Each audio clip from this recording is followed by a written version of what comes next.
ಎಲ್ಲರಿಗೂ ನಮಸ್ಕಾರ. ಶಾಂತ ಯೂಟ್ಯೂಬ್ ಚಾನಲ್ಗೆ ಸ್ವಾಗತ. ನಾನು ಇವತ್ತು ಪುಟಾಣಿ ಚಟ್ನಿ ಪುಡಿಯನ್ನು ಮಾಡ್ತಾ ಇದ್ದೀನಿ. ಪುಟಾಣಿ ಚಟ್ನಿ ಪುಡಿ ಮಾಡಲು ಬೇಕಾಗುವ ಸಾಮಗ್ರಿಗಳು: ಒಂದು ದೊಡ್ಡ ಬಟ್ಟಲಾದಷ್ಟು ಪುಟಾಣಿಯನ್ನು ತೊಗೊಂಡಿದ್ದೀನಿ, 1/4 ಬಟ್ಟಲು ಒಣ ಕೊಬ್ಬರಿಯನ್ನು ತೊಗೊಂಡಿದ್ದೀನಿ, 4 ಬೇಳೆ ಮೆಣಸಿನ್ಕಾಯಿ, ಕೊತ್ತಂಬರಿ ಸೊಪ್ಪು, ಕರಿಬೇವಿನ ಸೊಪ್ಪು, ಬೆಳ್ಳುಳ್ಳಿ, ಹುಣಸೆಹಣ್ಣು, ಜೀರಿಗೆ, ಸ್ವಲ್ಪ ಬೆಲ್ಲ, ಎಣ್ಣೆ, ರುಚಿಗೆ ತಕ್ಕಷ್ಟು ಉಪ್ಪನ್ನು ತಗೊಂಡಿದ್ದೀನಿ. ಯಾರೆಲ್ಲೋ ಹಾಗೆ ವಿಡಿಯೋ ನೋಡ್ತಾ ಇದ್ದೀರೋ ಸಬ್ಸ್ಕ್ರೈಬ್ ಮಾಡ್ಕೊಳ್ಳಿ.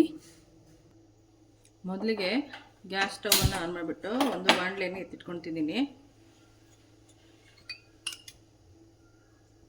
ಇದಕ್ಕೆ 2 ಟೇಬಲ್ ಸ್ಪೂನಷ್ಟು ಎಣ್ಣೆಯನ್ನು ಹಾಕ್ತಾಯಿದ್ದೀನಿ. ಸ್ವಲ್ಪ ಎಣ್ಣೆ ಬಿಸಿ ಆಗಲಿ. ಈಗ ನಾವು ಒಣಮೆಣಸನ್ನು ಎಣ್ಣೆಯಲ್ಲಿ ಫ್ರೈ ಮಾಡ್ಕೊಳ್ಳೋಣ. ಇನ್ನು ಮುರಿದ್ಬಿಟ್ಟು ಹಾಕ್ಕೊಳ್ತಿದ್ದೀನಿ ಫ್ರೈ ಮಾಡೋಕ್ಕೆ.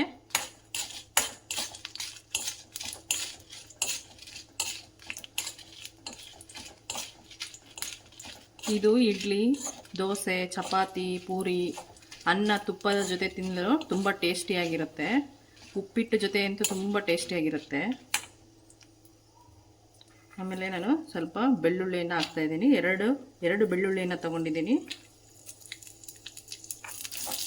ಬೆಳ್ಳುಳ್ಳಿ ಜಾಸ್ತಿ ಹಾಕಿದರೆ ಘಮ ಟೇಸ್ಟಾಗಿ ಬರುತ್ತೆ. ಆಮೇಲೆ ಕರಿಬೇವಿನ ಸೊಪ್ಪನ್ನು ಹಾಕ್ತಾಯಿದ್ದೀನಿ. ಒಂದು ಸ್ವಲ್ಪ ಕೊತ್ತಂಬರಿ ಸೊಪ್ಪನ್ನು ಹಾಕಿಬಿಟ್ಟು ಫ್ರೈ ಮಾಡ್ಕೊಳ್ಳೋಣ.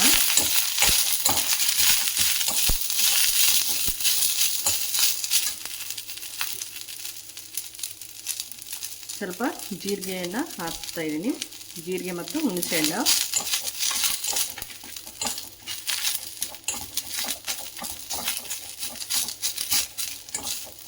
ನಾವು ಚೆನ್ನಾಗಿ ಫ್ರೈ ಆಗೋವರೆಗಿಂದ ಹುರ್ಕೊಳ್ಬೇಕು. ಘಮ ಬರುತ್ತೆ. ಸಿಮ್ಮಲ್ಲಿ ಹುರ್ಕೊಳ್ಳಿ. ಯಾವುದೇ ಕಾರಣಕ್ಕೂ ಹೈ ಫ್ಲೇಮ್ ಇಡಬೇಡಿ, ಒತ್ತಿಬಿಟ್ರೆ ಟೇಸ್ಟ್ ಬರಲ್ಲ.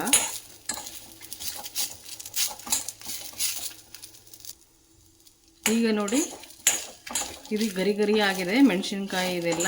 ನಾನೀಗ ಒಂದು ಮಿಕ್ಸಿ ಜಾರ್ಗೆ ಗ್ಯಾಸ್ ಸ್ಟವನ್ನು ಆಫ್ ಮಾಡಿಬಿಟ್ಟು ನಾನು ಇದನ್ನ ಮಿಕ್ಸಿ ಜಾರ್ಗೆ ಹಾಕ್ಕೊಳ್ತಿದ್ದೀನಿ.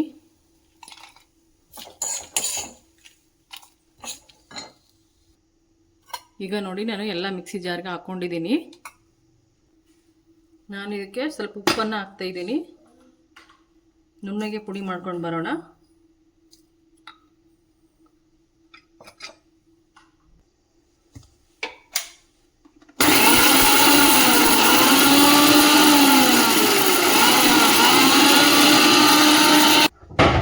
ನೋಡಿ, ಈ ಥರ ನುಣ್ಣಗೆ ಪುಡಿಯಾಗಿದೆ.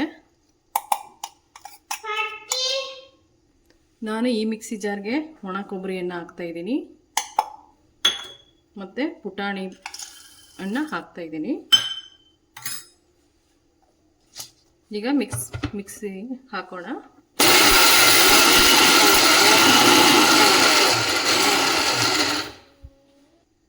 ಈ ಟೈಮಲ್ಲಿ ಸ್ವಲ್ಪ ಬೆಲ್ಲವನ್ನು ಸೇರಿಸ್ತಾ ಇದ್ದೀನಿ. ನೋಡಿ, ಈ ಥರ ನುಣ್ಣಗೆ ಪೌಡರ್ ಆಗಿದೆ. ತರಿ ಇದ್ದರೆ ಜರಡಿಯನ್ನು ಹಿಡ್ಕೊಳ್ಬೇಕು. ಇದು ತರಿ ಇಲ್ಲ, ನುಣ್ಣಗೆ ರುಬ್ಬಿಕೊಂಡಿದ್ದೀನಿ. ಹಾಗಾಗಿ ಈಗ ಪುಟಾಣಿ ಚಟ್ನಿ ಪುಡಿ ರೆಡಿಯಾಗಿದೆ. ನೋಡಿ ಈಗ ಪುಟಾಣಿ ಚಟ್ನಿ ಪುಡಿ ರೆಡಿಯಾಗಿದೆ. ಈ ವಿಡಿಯೋವನ್ನು ಹಾಗೆ ನೋಡ್ತಾ ಇದ್ದರೆ ಸಬ್ಸ್ಕ್ರೈಬ್ ಮಾಡ್ಕೊಳ್ಳಿ. ಧನ್ಯವಾದಗಳೊಂದಿಗೆ ಮುಂದಿನ ವಿಡಿಯೋದಲ್ಲಿ ಸಿಗೋಣ.